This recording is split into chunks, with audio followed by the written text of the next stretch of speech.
연방준비제도가 올해 첫 통화정책회의에서 기준금리를 0.25%포인트 인상했습니다.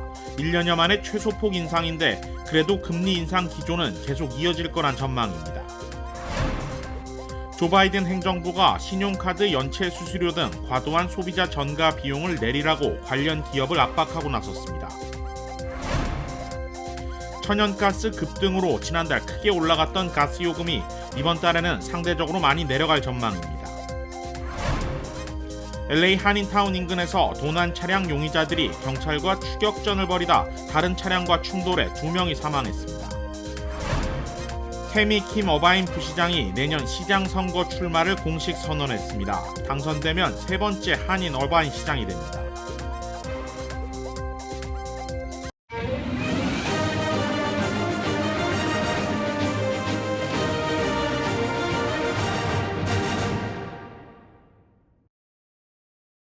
남녀 모두를 위한 천연 자양강장제 블랙마카와 세계 10대 건강식품 마늘의 알리신이 만나 블랙마카골드 탄생.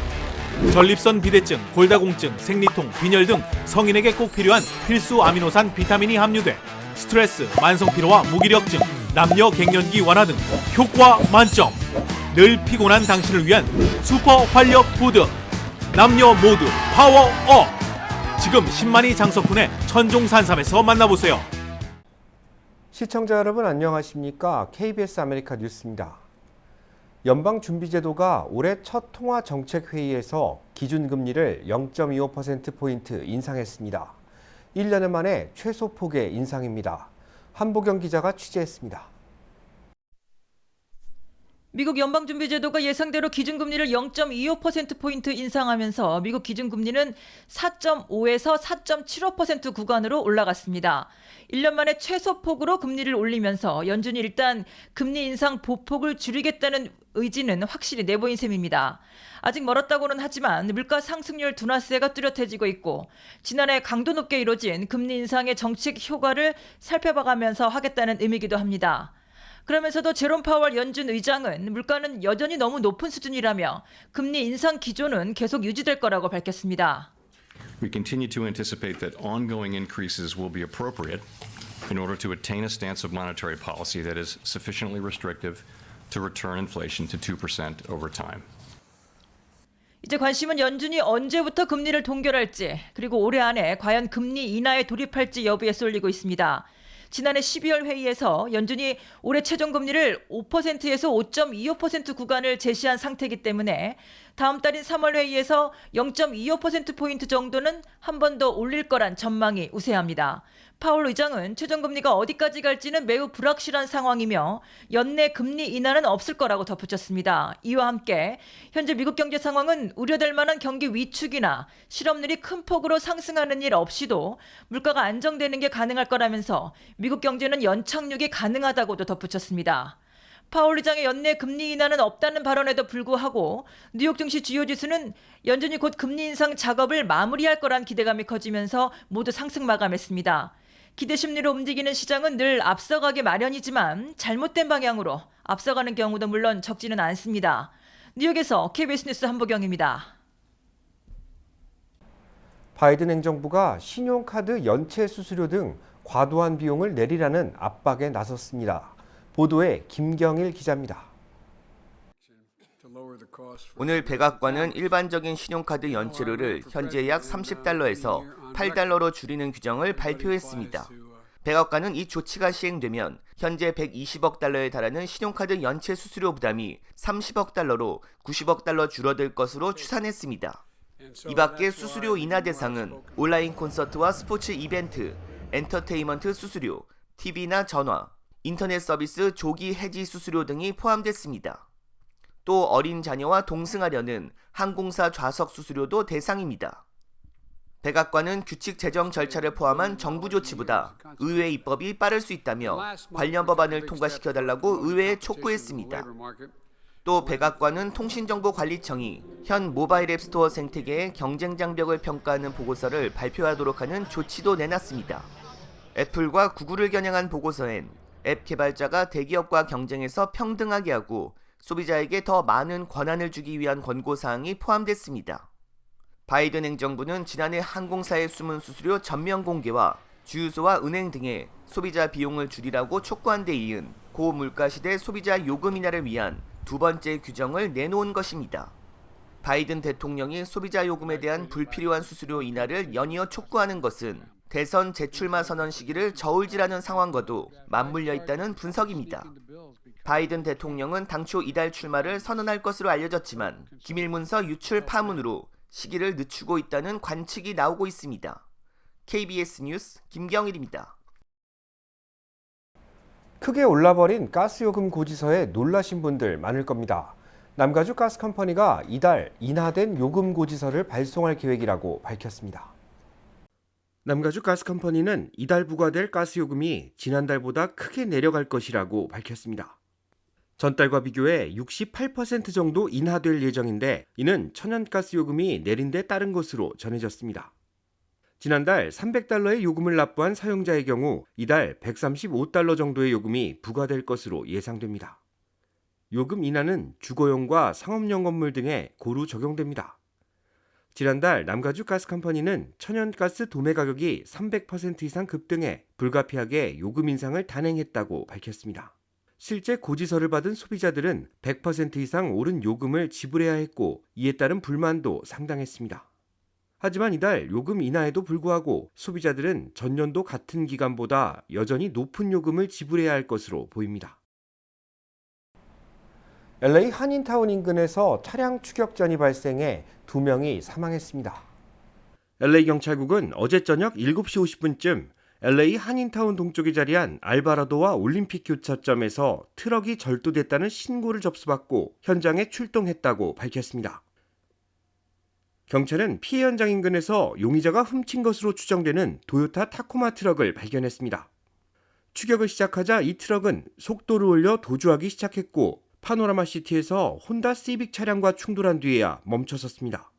충돌 당시 트럭의 속도가 빨랐기 때문에 시빅에 타고 있던 성인 2명 중 1명은 현장에서 즉사하고 다른 1명은 병원으로 후송되다 사망했습니다.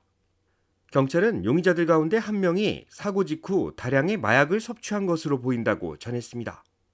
한편 도난 트럭을 운전했던 오스카 델라크루즈는 중범죄 혐의로 수배됐던 것으로 확인됐습니다. 검찰은 이들 용의자들에게 살인 혐의를 적용할 방침입니다. 집단 구타로 흑인 청년을 숨지게 한 경관 중 백인이 있었던 것으로 드러났습니다. 의도적으로 숨긴 것이 아니냐는 의혹이 나오고 있는 가운데 장례식이 엄수됐습니다. 보도에 이정민 기자입니다. 지난달 7일 교통단속을 하던 경찰의 집단 폭행으로 숨진 29살 흑인 청년 타이리 니콜스의 장례식이 치러졌습니다. 니콜스의 관은 흰 꽃다발로 장식됐고 해리스 부통령 그리고 3년 전 역시 경찰의 과잉 진압으로 숨진 조지 플로이드의 가족들도 참석했습니다. 장례식에 앞서 열린 추도식에서 니콜스의 가족들은 사건 진상을 밝히는데 최선을 다할 거라고 재차 강조했습니다. We got a long fight ahead of us, and we got to stay strong for it. So, justice for Tyree. 경찰이 니콜스를 무차별 구타하는 영상이 공분을 사면서 구타에 가담한 경찰관 5명은 2급 살인 혐의로 기소됐고 다른 경찰관 2명은 정직, 9급 대원 2명은 해직됐습니다. 경찰은 폭행에 가담한 경찰들도 모두 니콜스와 같은 흑인임을 강조해왔습니다. 하지만 백인 경찰관도 니콜스에게 전기총을 쏘는 등 폭행에 가담한 걸 은폐한 사실이 뒤늦게 알려져 논란이 커지고 있습니다.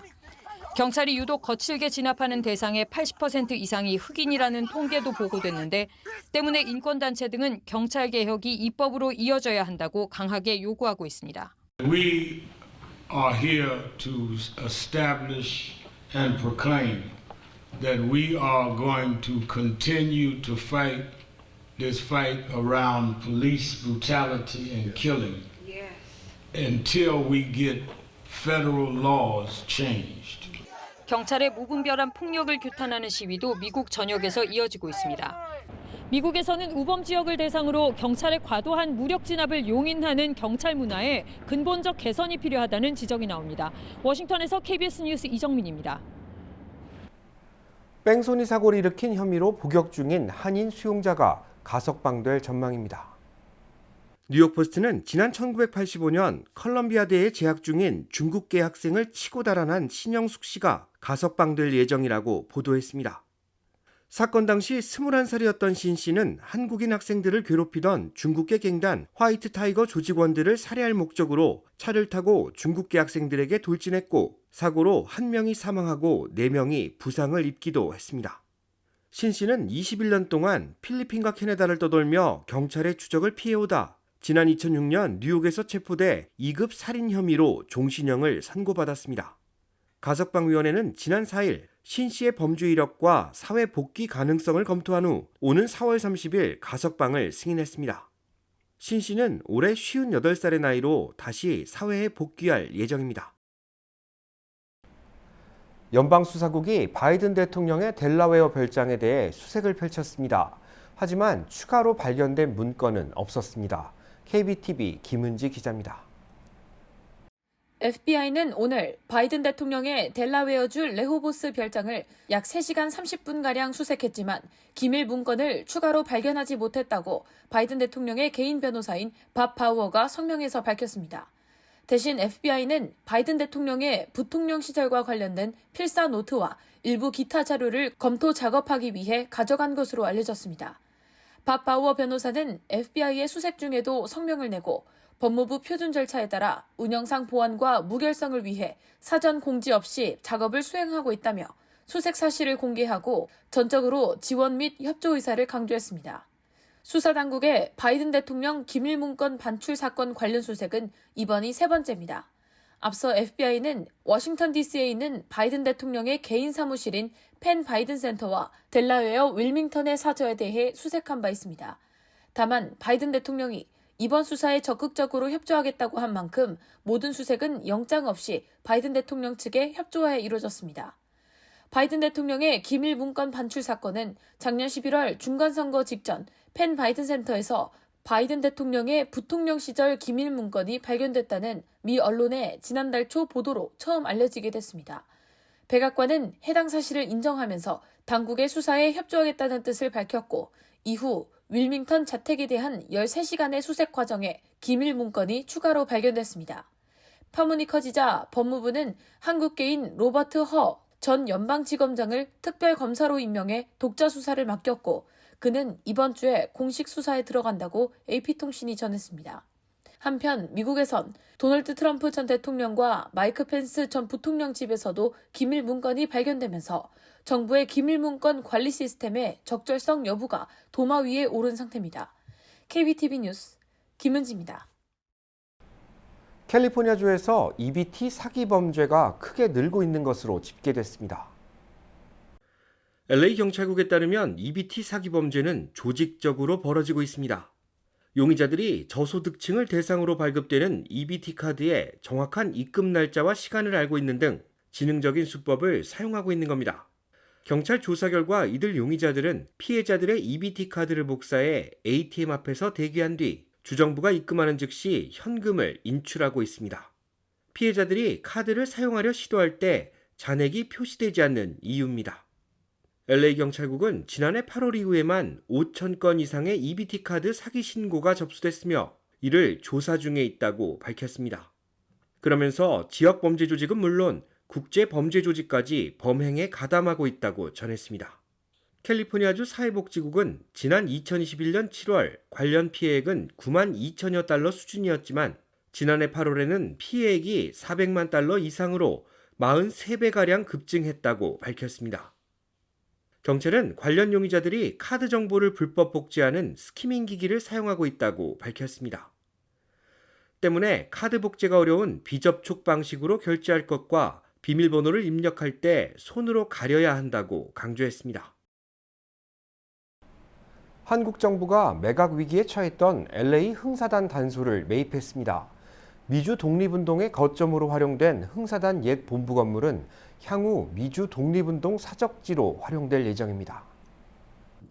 LA 추경서관은 국가부 운처가 LA 흥사단 단소 건물의 최종 매입 절차를 마무리했다고 밝혔습니다. 흥사단 본부로 활용됐던 이 건물은 관리부재로 지난 2020년 매각될 위기에 처했었는데 결국 한국 정부가 나서 건물을 보존하기로 결정한 겁니다. 국가보훈처는 흥사단 단소는 독립운동 사적지 보존을 위한 첫 해외 부동산 매입 사례로 남았으며 앞으로 건축물 기록화 작업을 거친 뒤 재단장할 계획이라고 밝혔습니다. 사적지로 활용될 흥사단 단소는 오는 2025년 광복절 개관을 목표로 두고 있습니다. 태믹인 얼바인시 부시장이 오늘 선출직 시장직 출마를 공식 발표했습니다. 윤범수 기자가 취재했습니다.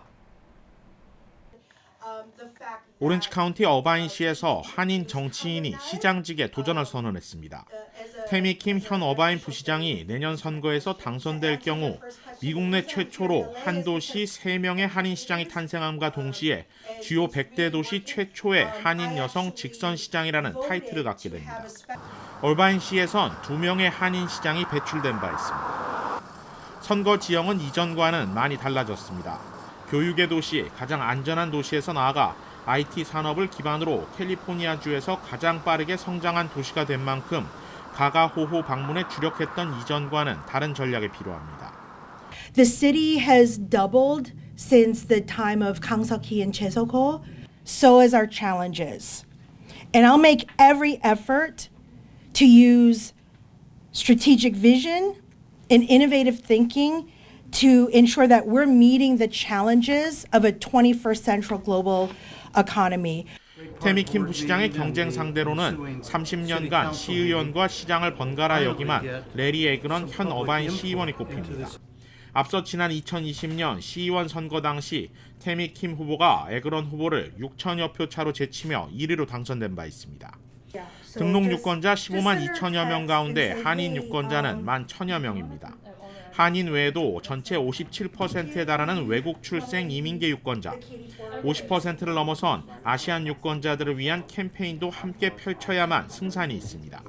여러분의 지원하고 격려가 필요합니다.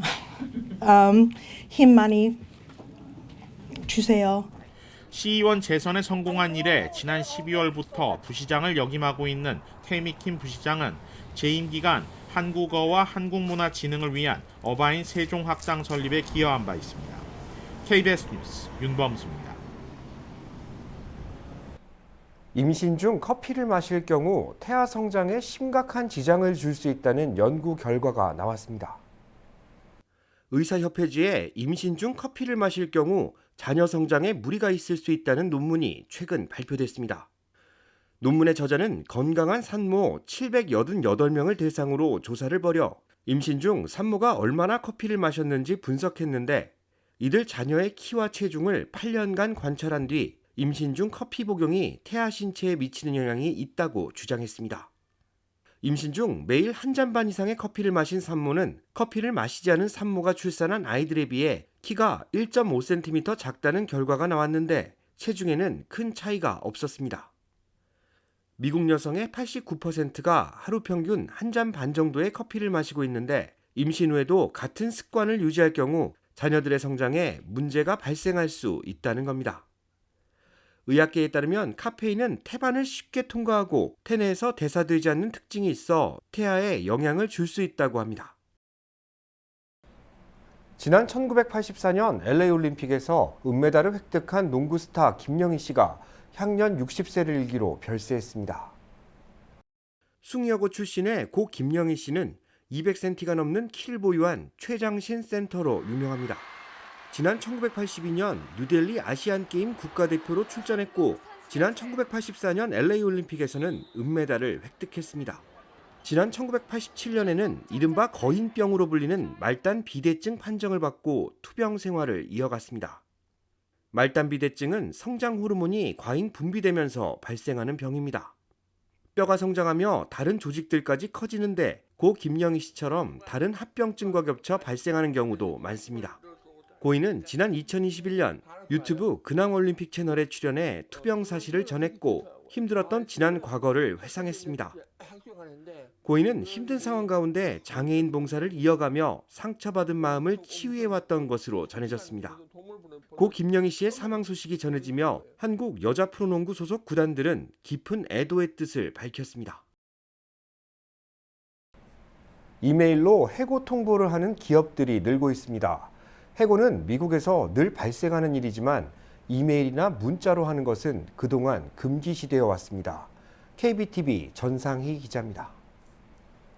빅테크 업계에서는 최근 1년 동안 20만여 명이 실직했는데 잔인한 이메일 해고 통보를 받았다는 불만이 쏟아져 나오고 있습니다.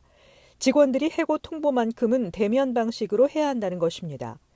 지난달 구글은 직원 12,000명을, 아마존은 18,000명을 해고하면서 사전 논의 없이 이메일 통보만 한 것으로 전해졌습니다.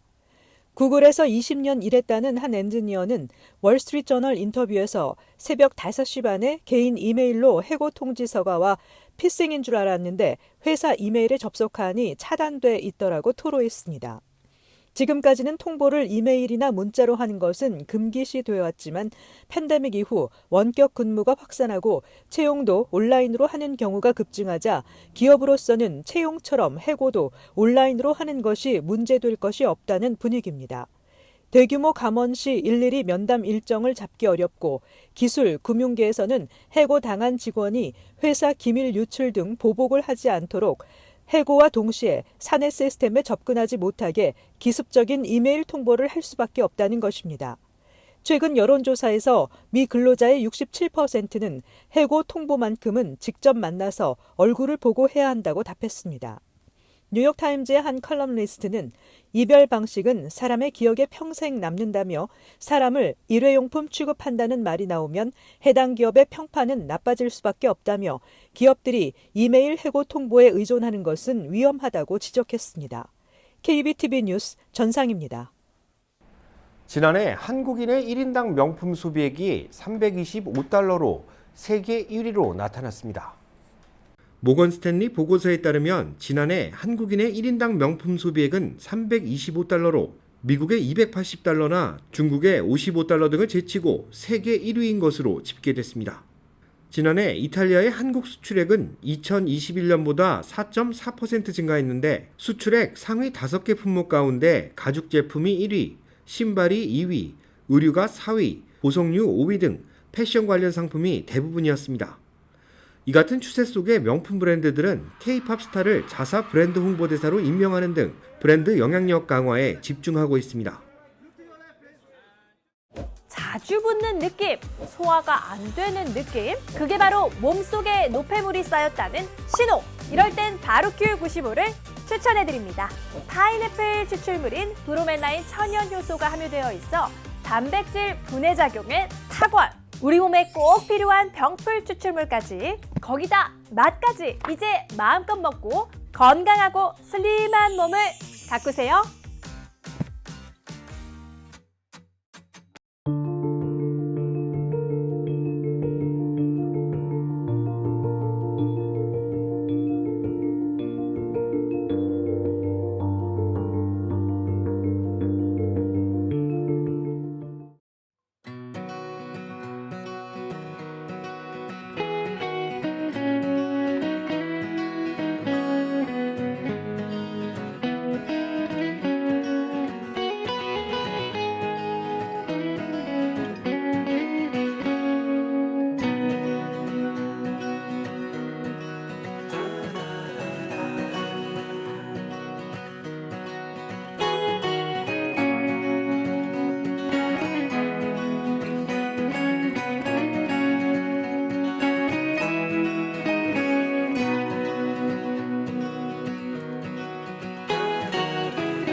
KBS 아메리카 뉴스 마칩니다. 시청해주셔서 고맙습니다.